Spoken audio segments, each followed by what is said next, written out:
গত 7 জুলাই এই পবিত্র বিধানসভা যে বাজেট পেশ করা হয়েছে, এই বাজেটটি আমি বলব শুধু আশ্বাস, বঞ্চনা, অবহেলা এবং পক্ষপাতিত্বের বাজেট বলে মনে করি। এই বাজেটকে মাননীয় বিরোধী দলনেতা মহোদয় বিস্তারিত ব্যাখ্যা সহকারে তার বক্তব্যের মাধ্যমে তুলে ধরে বিরোধিতা করেছেন। আমি ওনার সঙ্গে একমত। মাননীয় স্পিকার সাহেব, ডেপুটি স্পিকার সাহেব, এই বঞ্চনা, অবহেলা এবং পক্ষপাতিত্ব এবং বৈষম্যমূলক আচরণের জন্যই আমরা গ্রেটার ট্রিব্যুনাল চাচ্ছি। কেননা গ্রেটার ট্রিব্যুনাল কেন প্রয়োজন সেটার ব্যাখ্যা আমি আমার বক্তব্যে তুলে ধরবো। আমি একজন ত্রিপ্রাসা, সেই জন্য ত্রিপ্রাসা এলাকা থেকে আমি নির্বাচিত হয়ে এসেছি। সেই জন্য আমি প্রথমে ট্রাইবাল ওয়েলফেয়ার ডিপার্টমেন্টকে ধরবো এবং ট্রাইবাল ওয়েলফেয়ার ডিপার্টমেন্টকে আমি প্রথমে আলোচনায় নিয়ে আসবো। ট্রাইবাল ওয়েলফেয়ার ডিপার্টমেন্ট, টিআরপি এবং পিজিটি এন্ড ট্রাইবাল রিসার্চ ওইখানে 1080.64% কোটি টাকা এখানে ধরা হয়েছে। মূল বাজেটের 3.91%। কিন্তু আমরা যদি দেখি টিটিএডিসি এলাকা, এর আগে 68% ভূমি নিয়ে, এলাকা নিয়ে এটা গঠন হয়েছে। ওইখানে 35% মোট জনসংখ্যা বসবাস করছে। সেখানে যদি আমরা দেখি যে এই বছর 2022-23 বাজেট ছিল 619 কোটি টাকা, এই বছর তা বাড়িয়ে 652 কোটি টাকা, অর্থাৎ 2.7% ইনক্রিজ হয়েছে 33 কোটি টাকা মাত্র। আমি আপনাকে আপনার মাধ্যমে আমি বলতে চাই, এই এত এলাকা জনসংখ্যা যেটা 35% এডিসি এলাকায় বসবাস করছে, এখানে যদি এই বাজেটের ফিগার যদি আমরা দেখি 27,754 কোটি টাকা, আমরা এডিসি এলাকার 68% এলাকা উন্নয়নের জন্য পেয়েছে মাত্র 652 কোটি টাকা। তার ভিতরে 580 কোটি টাকা সরকারি কর্মচারীদের বেতন এবং বিভিন্ন পেনশন দেওয়ার ক্ষেত্রে খরচ হয়ে যায়। 92,000 কোটি টাকায় মাত্র ওই এলাকার উন্নয়নের জন্য টাকা অবশিষ্ট থাকে। সেটা সম্ভব কিনা আপনি জানেন, আপনি বলুন। সুতরাং এই জন্য আজকে আমরা কেন কেন সেপারেট স্টেট আমরা চাচ্ছি সেটা নিশ্চয়ই আপনি অনুভব করতে পারছেন। মাননীয় ডেপুটি স্পিকার সাহেব, এই বাজেটে গাঁটি বাজেট রয়েছে 611 কোটি টাকা। এখানে ঋণ এবং অন্যান্য দেখানো হয়েছে 4,735 কোটি টাকা। এখানে গত 10 জুলাই 2023 দৈনিক সংবাদ পত্রিকায় একটা সামনের দিকে 3 কলমে একটা বড় একটা হেডলাইন দিয়ে একটা খবর বাইরে হয়েছে। বলা হয়েছে প্রতি বছর বাজেটের করেরও বাড়লেও অনেক কাজ করা এখানে বিস্তারিত হয়েছে। বাজেট অনেক ফিগার বড় হয়েছে, অনেক উন্নয়নের আশ্বাস দেওয়া হয়েছে, বছরের শেষে তা খুঁজে পাওয়া যায় না। এই সংবাদে লেখা আছে। আমি টিটিএডিসি এলাকার কথাই তুলে ধরব। এখানে টিটিএডিসি এলাকার অনেক বিল আমরা পাস করে স্টেটে পাঠিয়েছি। এর ভিতরে পুলিশ এক আমরা তৈরি করে পাঠিয়েছি। সবটা আমরা আইন তৈরি করেছি, রুলস আমরা তৈরি করেছি, কিন্তু টাকার অভাবে আমরা রিক্রুট করতে পারছি না। 12,000 পোস্ট ভ্যাকেন্ট পড়ে আছে, সেখানে টাকার অভাবে সেটা রিক্রুট করতে পারছি না। অনেক বেকার তার বয়স উত্তীর্ণ হয়ে গেছে। এই অবস্থায় যদি চলতে থাকে, আগামী দিন ত্রিপুরায় কি হবে, ওই বেকার যুবকের ভবিষ্যৎ কি হবে তা নিশ্চয়ই আপনারা জানেন। এডিসি এলাকার 65% প্রায় গভর্নমেন্ট, স্টেট গভর্নমেন্ট থেকে ডেপুটেশনে 35% হলো আপনার নিজস্ব কর্মচারী। তো বাজেটের যে সমস্ত টাকা এডিসির জন্য সংস্থান রাখা হয়েছে তা তো আমি আগে বলেছি, তা আমাদের বেতন ভাতা এবং পেনশন ভাতা দিতে হচ্ছে। দ্বিতীয় এডিসি এলাকায় 1182 কিলোমিটার রাস্তা আছে, তার জন্য এখানে টাকা স্যাংশন করা হয়েছে 5 কোটি টাকা। 1 কিলোমিটার রাস্তা যদি এটা মেটালিং কার্পেটিং করতে হয় 1 কোটি টাকার উপর চলে যায়, তবে এই 5 কোটি টাকায় আমরা 5 কিলোমিটার করতে পারবো। বাকি 1182 কোটি থেকে 82 কিলোমিটার থেকে 5 কিলোমিটার যদি বাদ দেয় আর বাকি রাস্তা কি হবে? এইভাবে আমি বলবো আগরতলায় যেটা মিউনিসিপ্যাল কাউন্সিলে যে বাজেট তার থেকে অনেক কম, অনেক কম, অর্ধেকের কম। এইভাবে এডিসি আজকে 40 বছর হয়েছে। সেই জন্য এডিসি এলাকায় আমরা যারা টিপ্রাসা, যাদেরকে উপজাতি, অনেকে বলে জনজাতি, অনেকে বলে গিরিবাসী, এইভাবে আখ্যায়িত করে যাদের বসবাস করছে তাদের দায়িত্ব ফিরবে না। মাননীয় ডেপুটি স্পিকার স্যার আমাদের পক্ষে একটা প্রবাদ আছে, যে সকল মাইনন্দি যে সকল ফুলমন্দি আর গুণা পুরাণ পুরা। এখানে বাজেট 27,600 কি হবে এডিসির বাইক টিপ্রাসদের উন্নয়নের জন্য এই বাজেটে 1000 কোটি টাকা পর্যন্ত এডিসি এলাকার জন্য। এইভাবে যদি থাকে টিপ্রাসরা আগামী দিন কোথায় যাবে, তাদের ভবিষ্যৎ কি হবে আপনি চিন্তা করে দেখুন। তাই এই বাজেটকে আমরা সমর্থন করতে পারছি না। আমরা এর জন্য এই বঞ্চনা, এই অবহেলা জন্য আমরা ভারতের সংবিধানের আর্টিকেল 2(3) অনুসারে আমরা গ্রেটার পিপলের চাচ্ছি, সেপারেট স্টেট চাচ্ছি।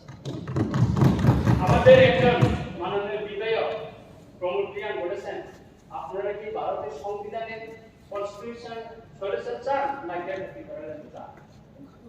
আমি বলবো আমরা কনস্টিটিউশন সলিউশন চাই, কারণ ভারতের সংবিধানের আর্টিকেল 2 এবং 3 অনুসারে গ্রেটার পিপলের হবে।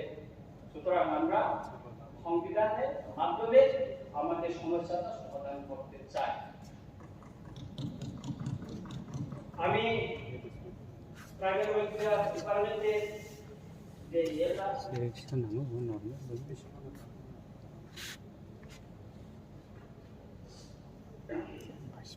এখানে 3 নম্বরে বলা হয়েছে এডুকেশন ডেভেলপমেন্ট কর্পোরেশন কর্পোরেশন লিমিটেডের পক্ষ থেকে 539 জন জনজাতি যুবক যুবতীকে সহসহকারে ঋণ এবং 13 জন জনজাতি ছাত্রছাত্রীকে শিক্ষা ঋণ প্রদান করা হয়েছে। আমার প্রশ্ন হচ্ছে যে টোটাল 552 জনকে যে ঋণটা দেওয়া হয়েছে এটা কোন বর্ষে তাদেরকে দেওয়া হয়েছে এবং কত টাকা করে ঋণ দেওয়া হয়েছে তার এখানে উল্লেখ নেই। তার কোন স্পষ্ট এখানে উল্লেখ নেই যে কত কোটি টাকা দেওয়া হয়েছে তার কোনো উল্লেখ নেই। এসটি বেকার যুবকদের সংখ্যা প্রায় আজকে 60,000-এর উপর হতে পারে। তাদের চাকরি দেওয়ার জন্য এই বাজেটে একটি কথা উল্লেখ নেই। ওই বেকার জনজাতি যুবক যুবতীরা কি করবে তার এখানে এই বাজেটের কোনো দিশা নেই। সেজন্য অনেকে বলছে এই বাজেট দিশা নেই। এখানে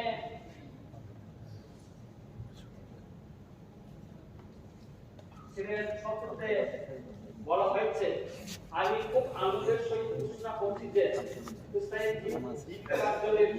এবং পরিকাঠামোর উন্নয়নের মাধ্যমে তিনি ফ্রান্সের জনতান্ত্রিক জীবনের মান উন্নয়নের জন্য বিশ্বব্যাপী Tripura economic growth and service delivery project প্রকল্পের জন্য 1400 টাকা 175 মিলিয়ন মার্কিন ডলার মঞ্জুর করেছে এই প্রকল্প আগামী 5 মাসের মধ্যে শুরু হবে।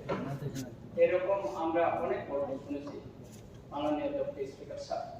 এর আগে আমরা 1300 কোটি টাকার গল্প শুনেছি উপজাতি এলাকা উন্নয়নের জন্য। আমরা শুনেছি এখানে হাই পাওয়ার কমিটির মাধ্যমে ত্রিপুরা এলাকার উন্নতির জন্য। আমি আপনাকে একটা কথা বলবো, ল ডিপার্টমেন্টে টোটাল পিপি, এডিশনাল পিপি, অ্যাসিস্ট্যান্ট পিপি 112 জন আছে, সেখানে মাত্র এসটি 6 জন। যদি আমরা 100% রোস্টার অনুসারে যদি আমরা দেওয়া হয় তাহলে আমরা 30 জন পাওয়ার কথা পাইনি। এটা হলো বঞ্চনা, এটা হলো অবহেলা, এটা রেকর্ড আছে। এরকম এরকম অনেক আমরা শুনে আছি।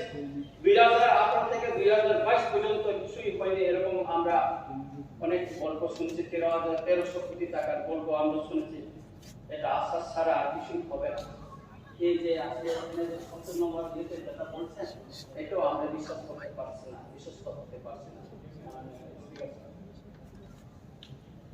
এরকম আমি আরেকটা এডুকেশনের ব্যাপারে আমি তুলে ধরব আপনার কাছে। এখানে 16 নম্বরে আছে পিএম শ্রী স্কিমে মাধ্যমিক ভিত্তিক ব্লকে একটি করে মডেল স্কুল স্থাপনের প্রস্তাব রাখছি। 2023-24 অর্থ বছরে বাজেট বিদ্যালয় নির্মাণের জন্য আমি 50 কোটি টাকা ব্যয় করতে যাচ্ছি।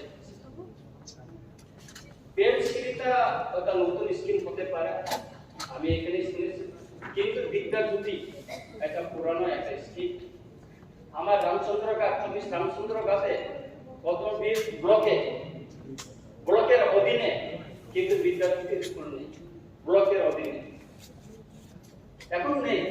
ওই কাঞ্চনপুরে 4টা হয়েছে, ওই পেশাবথলে হয়েছে, অনেক বহল বাদে শুনেছে আমাকে। কিন্তু উনি একবার কদমবীর ব্লকে আসুন, দেখেছেন আপনার তো একটা আছে কিনা দেখুন, কাটিয়ে দেখুন, আপনারা খুলে দেখুন।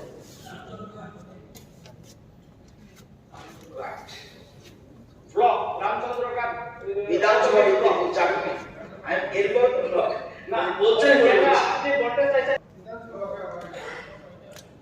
তারপর ঠিক আছে, এখানে 19 নম্বরে আমি আনন্দের সঙ্গে জানাচ্ছি যে পিএম শ্রী এবং বিদ্যাজ্যোতি প্রকল্পে ৬৬টি সরকারি বিদ্যালয়কে আধুনিকীকরণ করা হবে। ত্রিপুরা শিক্ষা পরিকাঠামো উন্নয়নের জন্য আগামী 5 বছরে 2000 কোটি টাকা খরচ করা হবে।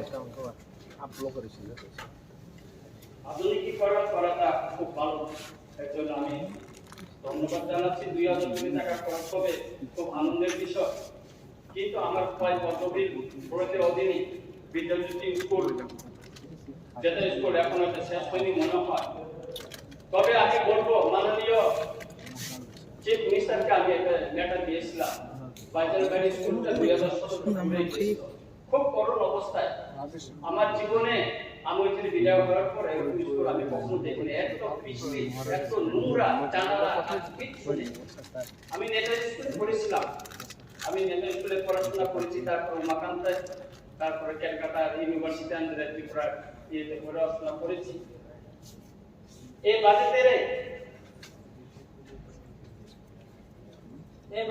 26-এ বলা হয়েছে আমি 40 কোটি টাকা ব্যয়ে নেতাজি সুভাষ বিদ্যালয়ে ও 77 কোটি টাকা ব্যয়ে মহারাজা বীর বিক্রম কলেজের নতুন সায়েন্স বিল্ডিং এবং 10 কোটি টাকা ব্যয়ে আগরতলা কুঞ্জবন স্থিত institute of advance study of education এর প্রতিষ্ঠানে এবং কৃষিভবন নির্মাণের প্রস্তাব রাখছি।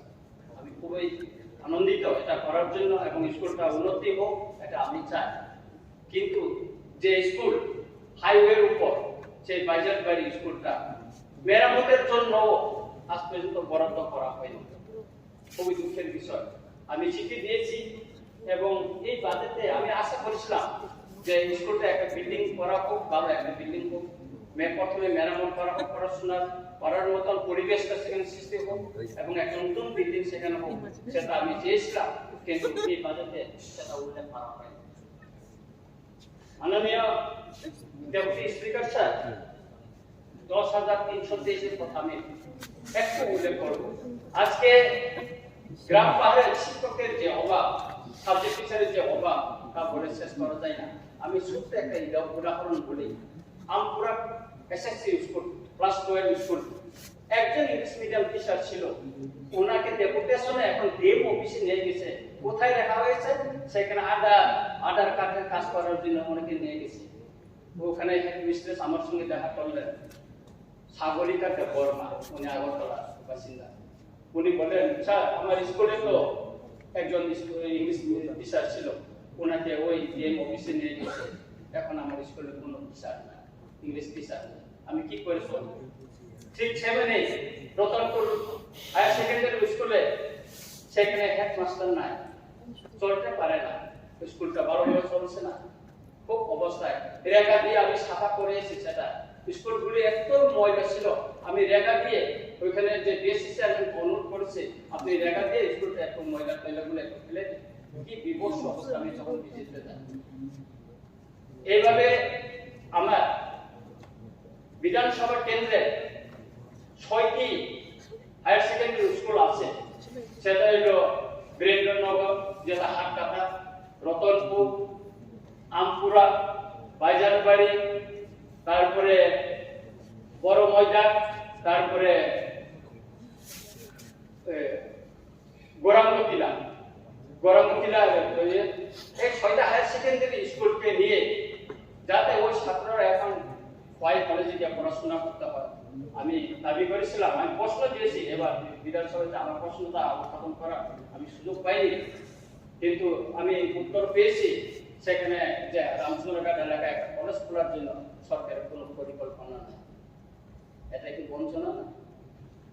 এটা কি ত্রিপুরাসা এলাকা বলে অবহেলা করা হলো না? এর জন্য তো আমরা ভারতের সংবিধানের ভিতরে আমরা গ্রেটার ত্রিপুরা চাচ্ছি, দাবি করছি। আর আমাদের প্রিয় ভাই এই যে কমলার চাকমা, উনি বলেছেন গ্রেটার ত্রিপুরা কোনোদিন পাবে না। আমরা তো সমুদার কাছে গ্রেটার ত্রিপুরা দাবি করিনি, বা ত্রিপুরা গভর্নমেন্টের কাছে দাবি করিনি, আমরা গভর্নমেন্ট অফ ইন্ডিয়ার কাছে দাবি করি। এগুলি বলে হাসির টিটকারি করে কোনো লাভ নাই। আর একটা মজার কথা, আমরা 6 মাসের জন্য এডিসি বাবা পেয়েছিলাম স্যার, 6 মাসের জন্য। তখন উনি এডিসির বাবা নাই, কিন্তু এডিসি বাবা পেয়েও আমরা এডিসি কে উন্নতি করতে পারলাম না। এডিসি বাবা পেয়েও আমাদের বাজেটটা ওই পরিমাণে আছে, আর বৃদ্ধি হয়নি। এখন এডিসি বাবা নাই।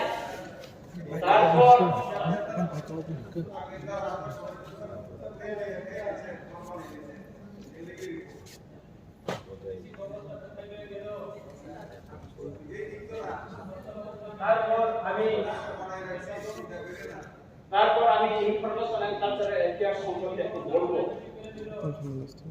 ওইখানে আমি একটু বলবো information. Anh phải có một cửa một lắm.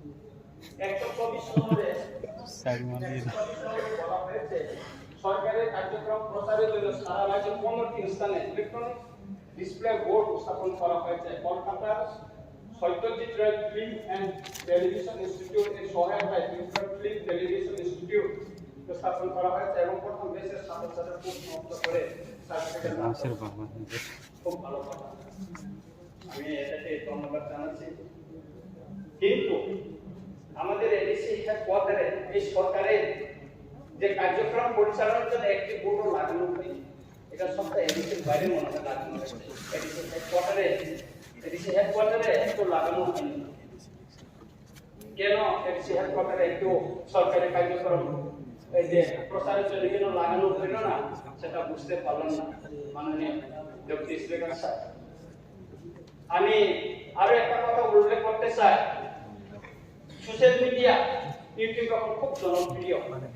রাজ্যের বাংলা এবং খবরকে অনেক সোশ্যাল মিডিয়া এখন প্রচার করছে, টেলিভিশন এখন গ্রাম তো আর কেউ দেখে না, সবাই মোবাইলে ইউটিউব ওটা নাহলে ফেসবুক এটা দেখছে।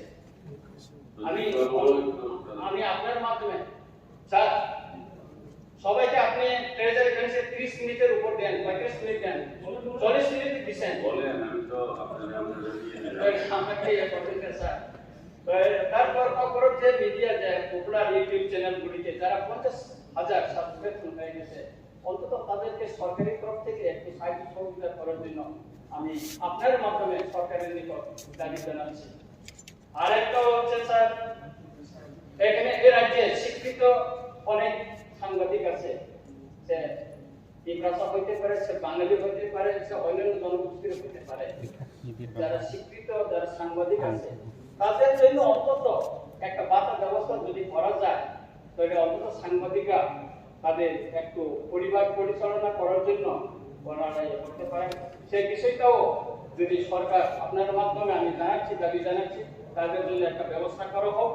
কারণ তারা অনেক কষ্ট করে গ্রাম পাহাড় থেকে শুরু করে শহরে মানুষের সমস্যা, মানুষের দুঃখের কষ্টের কথা তারা পত্রিকায় তুলে ধরে, বিভিন্ন সামাজিক মাধ্যমে সোশ্যাল মিডিয়ার মাধ্যমে তারা তুলে ধরে।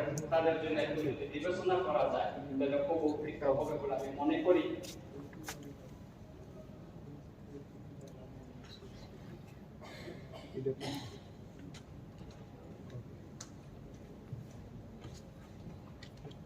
terlihat selesai kalau tanggung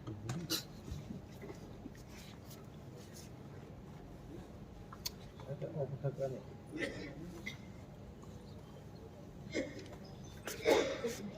আমি হেলথ সার্ভিসের মানে স্বাস্থ্য পরিষেবার সম্পর্কে কিছু বলতে চাই।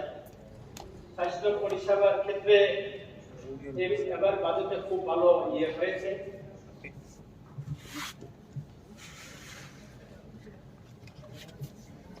দুই 2023-24 অর্থ বছরে 38 নম্বরে বলা হয়েছে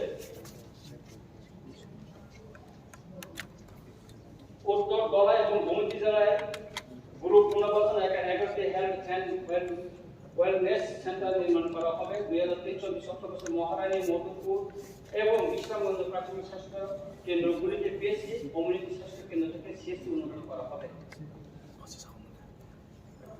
মাননীয় ডক্টর স্পিকার স্যার, আমি মাননীয় স্বাস্থ্য দপ্তরের ভারপ্রাপ্ত তথা মুখ্যমন্ত্রী মহোদয়কে একটা চিঠি দিয়েছিলাম। আমার বিধানসভা কেন্দ্রে 3টা পিএসসি আছে, একটা হইল রতনপুর, একটা হইল বাইজালবাড়ি, আর একটা হইল আমপুরা পিএসসি। কিন্তু এবার বাজেট আমি আশা করেছিলাম, আমি ওনার সঙ্গে দেখা করে আমি চিঠিটা দিয়েছিলাম, কিন্তু এবার যে বাজেটে আমার রামচন্দ্রঘাটের জন্য কিছু উল্লেখ করা হইল না। এটা বিপ্রাসা এলাকা বলে এই বঞ্চনা কিনা বা এই অবহেলা করা হয়েছে কিনা আমি এটা জানি না। এবং আমি বলেছিলাম যে সারা ত্রিপুরা এর আগে বিধানসভায় আরো 2টা জায়গায় ট্রমা সেন্টার, একটা হইল ধর্মনগরে আর একটা মনে হয় সাউথে, ওইটা ট্রমা সেন্টার, সেখানে আমি এনসি হেডকোয়ার্টারে একটা ট্রমা সেন্টার খোলার জন্য আমি দাবি জানিয়েছিলাম। কিন্তু এবার যে বাজেটে এখানে ট্রমা সেন্টার খোলার জন্য এখানে কিছু করার না। 39 নম্বর ইয়েতে আছে, এখানে রিক্তবাজার এবং দুর্গাবাজার 2টি নতুন প্রাথমিক স্বাস্থ্য কেন্দ্র নির্মাণ এবং আনন্দনগর, বামুটিয়া, তৈবান্দার, জয়রামপুর এবং নগরে 5টি নতুন প্রাথমিক স্বাস্থ্য কেন্দ্র উদ্বোধন করা হবে। 2023-24 অর্থ বছরে ধর্মনগর উত্তর জেলা হাসপাতাল ট্রমা কেয়ার সেন্টার চালু করা হবে। কিন্তু এখানে ওই যে আমি যেটা বলেছিলাম এডিসি হেডকোয়ার্টারে ট্রমা সেন্টার খোলার জন্য এখানে কিছু কথা উল্লেখ করা হলো না, বড় দৌড় মনে হয়নি। তাই আমি বন বিভাগের সম্পর্কেও একটু বলতে চাই, ফরেস্ট ডিপার্টমেন্ট সম্পর্কে।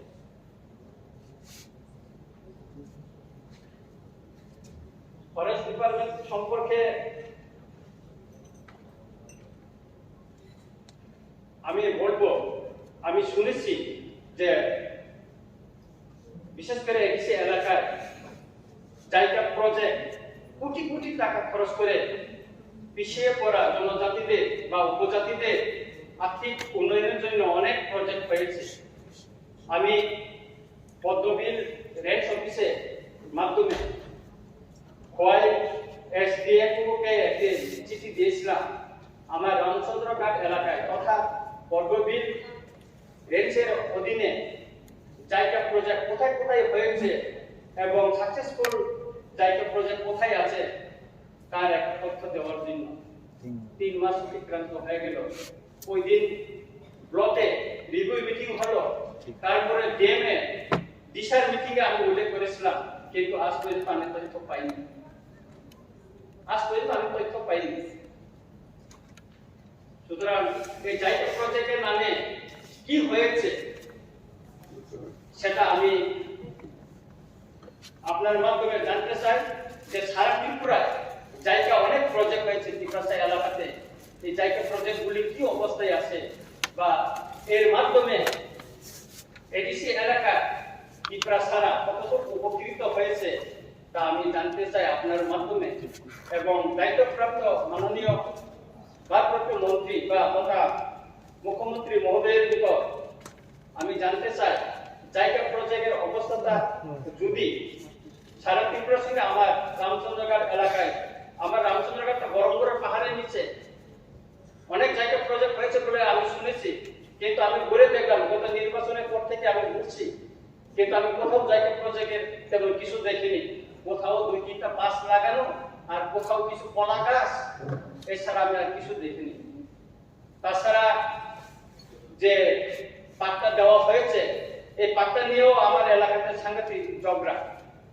পাট্টা দেওয়া হয়েছে, কাগজ আছে, ডিমার্কেশন নেই, কার জমি কোন দিকে এই নিয়ে ঝগড়া, এটা আমার এই বিষয়ে অনেক কিছু করা হয়েছে, কিন্তু এটা আজ পর্যন্ত সমাধান হয়নি। শুধু আমার এলাকা না, সারা ত্রিপুরা এই পাট্টা যে ডিমার্কেশন যে করে দেওয়া হয়নি, এটা হচ্ছে। সুতরাং আমি আপনার মাধ্যমে অনুরোধ করব যে এই পাট্টা দেওয়ার যে ডিমার্কেশনটা এটা অবিলম্বে একটা সমস্যা সমাধান করে যদি দেওয়া যায় তাহলে খুবই ভালো হবে। আরেকটা সমস্যা হচ্ছে আমার এলাকাতে স্বাস্থ্য বিভাগের 2টা সাব সেন্টার এখনো উদ্বোধন করতে পারেনি, দুইটাই অনেক আগে এটা হয়েছে। সেটার কারণটা কি? এটা বামফ্রন্ট আমলে একটা জমি নিয়েছিল চাকরি দেব বলে, কিন্তু তাদের পরিবার যারা জমি দিয়েছিল তারা চাকরি পায়নি, সেজন্য তারা দিয়ে রাখছে, আমরা খুলতে পারিনি। আমি নিজে কথা বলেছি এবং আমার কাছেও দরখাস্ত করেছে এটা একটা সমাধান করে দেওয়ার জন্য। সুতরাং এটাও একটা সমাধান করা উচিত। যে এভাবে একটা দীর্ঘদিন একটা বিল্ডিং পড়ে আছে উপস্বাস্থ্য কেন্দ্রে, সেটা একটা এমন চলতে পারে না। এরকম একটা গাঁও ভিলেজ কমিটির একটা অফিসও এরকম আমপুরা যেটা পাওয়ার স্টেশন 2 জমি দিয়েছে, ওর পরিবারকে চাকরি দেওয়ার কথা ছিল, সেটা দেওয়া হয়নি স্যার। ওই পরিবারও আমাকে করেছে, বলছে আমি 2 জায়গা দিয়েছি, এটা আমার একটা পরিবার চাকরি পাওয়ার কথা, আমি কিছুদিন পরে তালা দিয়ে দেবো। আমি বিনয়ের অনুরোধ করছি আপনি এটা করবেন না, আমার এলাকাটা অন্ধকার হয়ে যাবে। এটাও একটা সমাধান চাই আমি।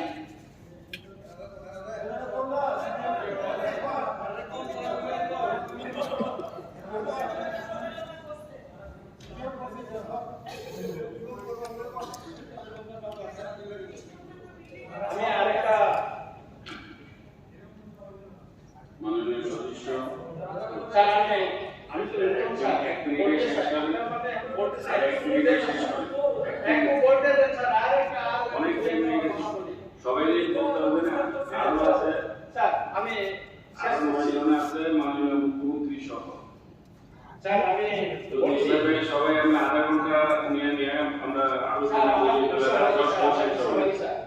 এই যে প্রতি বছর বাজেটের ফলে ভালো অনেক কাজ মজারা রয়ে গেছে, ওইটাই আমি এখন তুলে ধরবো স্যার। এখানে 2021-22 বছরে টেকসই উন্নয়নের জোর দেওয়ার কথা বলা হয়েছিল। 15,000 হেক্টর জমিতে অর্গানিক কৃষি, 10টি নতুন বায়োগ্রাম গড়ে তোলা, শিশুদের বিজ্ঞান মনস্ক গড়ে তোলার জন্য 10টি প্রাণবান তারামণ্ডল চালু করা, ভারত সরকারের সংস্কৃতি মন্ত্রকের সহযোগিতায় পশ্চিমবঙ্গ প্লেসের ন্যাশনাল মডার্ন আর্ট গ্যালারি স্থাপন করা, মুখ্যমন্ত্রী মডেল ভিলেজ স্কিম, উন্নতি ত্রিপুরা ভবন নির্মাণ, সব অফিসকে একসাথে তলায় আনার জন্য নতুন অফিস বাড়ি নির্মাণ, পুলিশ হেডকোয়ার্টার নির্মাণ এই ফটোগুলো ইয়ে করা হয়েছে, কিন্তু গত অর্থ বছরে কি হয়েছে তার কোনো বিস্তারিত আমরা জানতে পারলাম। আমার এলাকা উপেন্দ্রনগর একটা মুখ্যমন্ত্রী মডেল ভিলেজ আছে, আমি বিনয়ের সঙ্গে অনুরোধ করব একবার ভিজিট করে দেখুন স্যার, সেই উপেন্দ্রনগর মডেল ভিলেজ, মুখ্যমন্ত্রী মডেল ভিলেজটা আপনি দেখুন ওটা কি অবস্থায় পড়ে আছে। সুতরাং আমি পরিশেষে বলবো যে এই বঞ্চনা, এই অবহেলার কারণে আজকে এই যে 68% যে এলাকাটা আছে তাকে নিয়ে আমরা একটা ভারতের সংবিধানের আর্টিকেল 2 এবং 3 অনুসারে আমরা ক্যাটাগরিকরণ চাচ্ছি। ক্যাটাগরিকরণ আমি তো বলে দিচ্ছি যে এডিসি এলাকাকে নিয়ে, আপনি তো এডিসি বাবা ছিলেন, আপনি তো জানার উচিত ছিল। ওই আরেকটা টিট্রয়ের দাবিদার বসে আছে এখানে করে টিট্রয়ের দাবিদার রঞ্জিত বাবু, আপনারা তো একবার বলছেন বাংলাদেশ কোথায় থেকে সীমানা করবে, একবার বলছেন আপনারা আগরতলা, 14 বছরে আসি আমরা, এখন 14 বছরে আসি, আপনি মাত্র 2 বছর আবু, 2 বছর শিশু, আপনি যখন 14 বছর হবেন তখন আপনি পার্টি ছেড়ে চলে যাবেন, বুঝছেন? আপনারা সীমানা আগে ঠিক করুন, আপনারা আগে নিজের মধ্যে ঠিক করুন। আমরা 14 বছর আসি, আপনি যখন 14 বছর করেন আপনাকে খুঁজে পাওয়া যাবে না, বুঝলেন? আমরা ভারতীয় প্রধানমন্ত্রী নরেন্দ্র ভাই মোদীকে বিশ্বাস করি। নরেন্দ্র ভাই মোদী একমাত্র জনজাতি কল্যাণের সমস্যা সমাধান করতে পারবে। এই আপনারা সিপিএম নেতারা কোনোদিন সমস্যা সমাধান করতে পারবেন না, এই 3 জন বিধায়করা কোনোদিন সমস্যা সমাধান করতে পারবেন না। যতক্ষণ পর্যন্ত আপনি আমাদের সঙ্গে বেঞ্চে যতক্ষণ পর্যন্ত আসবে ততক্ষণ পর্যন্ত জনজাতি, আমাদের জনজাতির সমস্যা সমাধান হবে না, বুঝলেন? আপনার ম্যাচটা আগে ঠিক করুন, আপনার এরিয়াটা ঠিক করুন। আপনি 14 বছর হবেন তখন আপনাকে খুঁজে পাওয়া যাবে না। আছি 2018 আমরা বিজেপি অ্যালায়েন্সে আছি, একমাত্র এই সিপিএমের কারণে আমরা আলাদা দাবি করছি, বুঝছেন? একমাত্র এই সিপিএমের কারণে, কিন্তু আপনারা আজকে এই সিপিএমের নেতা দিয়ে বিজেপি রাজ্যের মধ্যে আগামী দিনে আপনারা বিধায় হবেন, জনগণ আপনাকে বিচার করবেন, জনগণ আপনার সঙ্গে আপনাকে বিচার করবেন। যতক্ষণ পর্যন্ত আপনারা বুঝছেন আপনারা সঙ্গে থাকবেন না জনগণ, আপনারা সঙ্গে থাকবেন না জনগণ। আপনি যখন 14 বছর হবেন আপনারা খুঁজে পাওয়া যাবে না। আমরা 14 বছর আসছি, এলসি ডেভেলপমেন্ট নেতৃত্বে আমাদের রাজ্যের মাননীয় মুখ্যমন্ত্রী প্রফেসর ডক্টর মানিক সাহা মহোদয়ের নেতৃত্বে আমরা কোনোদিন এই সিপিএমের ভুল রাজনীতির কারণে আজকে আমাদের রাজ্যে তারা উঠেছি। সিপিএমের ভুল রাজনীতির কারণে আজকে কি বলে সিপিএমরা বলছে যে এলসি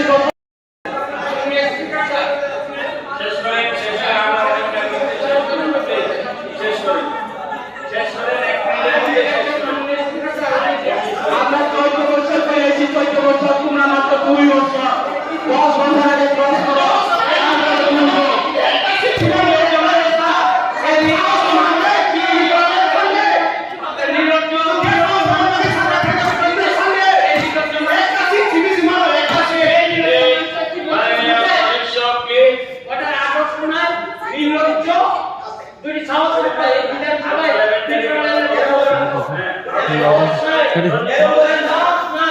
ঠিক আছে, আমরা সাহস থেকে 14 বছর করেছি, সাহস থেকে 14 বছর করেছি, তোমরা মাত্র 2 বছর। বসে আছে যদি খাও আরে কি বলেন